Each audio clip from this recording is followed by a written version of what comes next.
So, Gasnu, what is your advice when, as a building control officer, based on experience? Okay, my advice as a building inspector, sorry, is I'll talk about my experience. Like I'm doing an area that's divided into a location and a high-end properties, like an expensive properties. Mm. The biggest challenge, especially with the location, our people do not have information. When I say information, is they don't know what to do.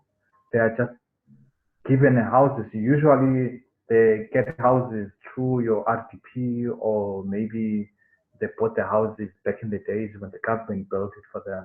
So they were not told how to maintain the house, what needs to be done once you have that house. I'll make an example. When you're buying a car, you are told this is what you need to do. You need to service it 15,000 intervals. You are given a manual. So when it comes to the building, we are not given manuals. You just get a house, you own a house, and then you stay there. Then when you need to extend it, because the biggest challenge that I've seen when it comes to our people is they look at the neighbor. You know, the neighbor is building a house. They're like, okay, it's fine. Then we go to the bank and get the loan. They start building. Start building. After a couple of days, then the building inspector comes and I say, where are your plans? They said, why do you ask me plans? I said, you need to submit plans. They said, no, I don't know that. And my neighbor built. I've never seen any building inspector there. So that is the challenge that we always face with. I think the biggest challenge is the information. Our people are not told once they are given houses that this is what you need to do. Yeah. And these are the places where you need to go. This is what you need. And also, when it comes to our structure in the metro, is it doesn't give people who are less privileged in terms of like your someone who's getting a grant, and now he needs to go to a town planner, or let's say no, my town planner architect, and then the fees are high. You see, also those guys are running their own businesses. So once you tell them, look, you need to go to this guy to draw to maybe a draftsman. Okay, poor people, they go to the draftsman, and the draftsman, they bill them. Maybe let's give an example like 4,000, right? And then this guy comes to me and says, look, I don't have that kind of money. Yeah, it's expensive. See? They go to town planning. There are fees that you need to pay. They don't have that kind of money. Professional fees. What do you do? You see? So these are the challenges that we need to deal with first before we can say to people, this is what you need to do. Yeah, according to the regulation, building regulations, you need to build. You need to build according to the plan. You need to submit plans. You need to do this and that.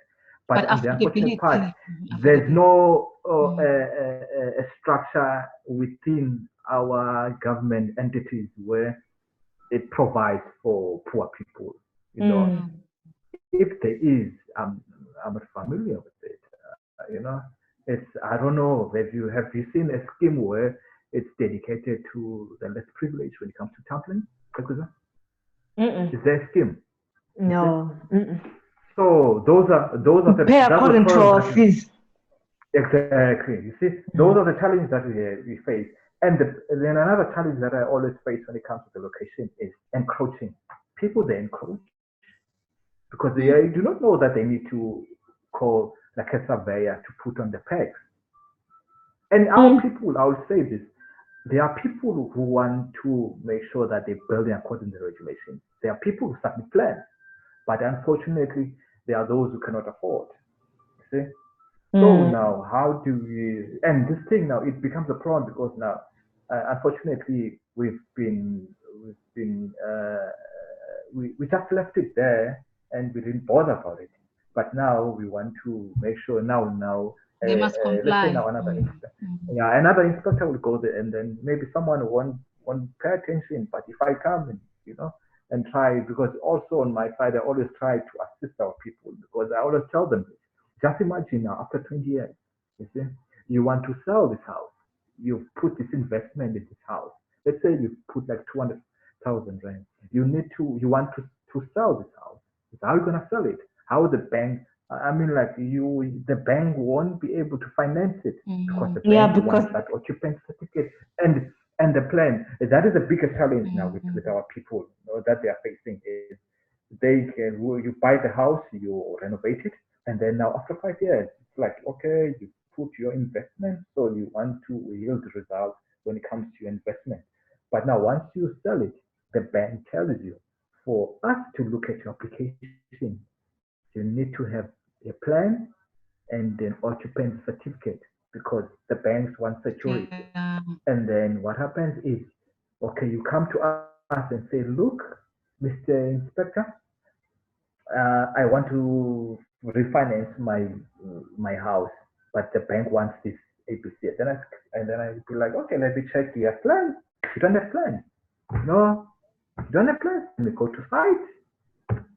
You're building illegally, and this cannot even be approved. You need to demolish it. What happens then? Then you're creating a problem 200,000 now. for three. You're creating a problem now. People will fight, Mm. you see, because they will tell you that we were never told. So out my advice, I wish that government can do something for the poor and make sure that they put on structures that will help the poor. You see, first educate them, then put structures that will assist them on getting the necessary documents because that is their investment for their kids.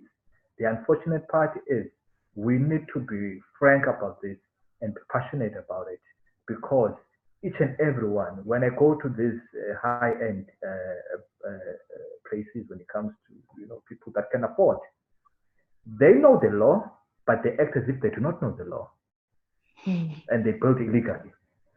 But our own people, I would say roughly 60% to 70%, they don't know about it. They've heard about it, but they do not know the processes. So now it Wow. becomes a challenge. It becomes a challenge. I understand one of your viewers when she said that. That's the unfortunate part. We also as human beings want to go to school and get a good job. You want to plan back to your area and then you want to build and and flip houses and all that. But now it becomes a problem to help your community and buy houses from them and because you always face with this challenge. Now you're buying a house that it's just worthless. You cannot sell it because it's not built according to plan. It's not built according to the regulations. You see, it becomes a challenge. But now we need to stop. There has to be a stop because if we don't have a stop, we are creating a tsunami that is gonna one day it's just gonna overwhelm us all. And how we gonna help our people? Because I mean, like after this coronavirus, a lot of people will move to the location. That's the unfortunate part. How are we gonna assist them? Yeah. We need to come up with laws. These are the topics that we need to engage with when it comes to town planning and when it comes to construction. We need to engage with it. We don't need to turn a blind eye just because we are living in nice areas. We need to make sure that we think for the poor. No, and there are a lot of court judgments around this thing of not complying with building plans and then you are ordered to demolish that structure. There's a lot of court judgments in the internet. Just imagine now, like this person is a nurse, their pension, they extend the house, and then they are told, what you have done, it's illegal. You need to demolish. Yeah. Like for example, in your example, you mentioned something about 200,000. Imagine 200,000 down the drain. That's a lot of money. On the other side, I work for the government. I need to, that's my job. Unfortunately, that's an unfortunate part. I need to make sure that people comply. But that's not my area. But at the end of the day, I'm a civil servant, and then I also, when it comes to these issues, I'm very passionate about them. So I cannot just leave them.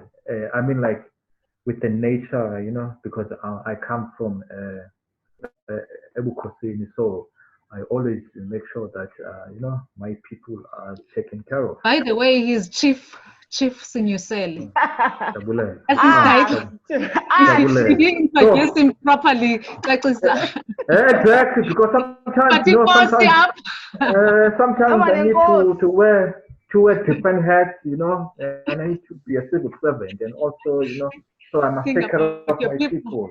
Yeah, I must take care of my people. I need to educate them. I mean, that's something that I'm very passionate about, assisting my people. Because if you don't assist them, who's gonna assist them? Because you don't know, maybe, I mean, look, you don't know the future. No one knew about this corona. You can stay in a nice area, but you don't know after 2 years what's gonna happen. You see? So we need to, people, we need to spark this debate. It can be anything. It can be shops. Our people need proper shops. You see?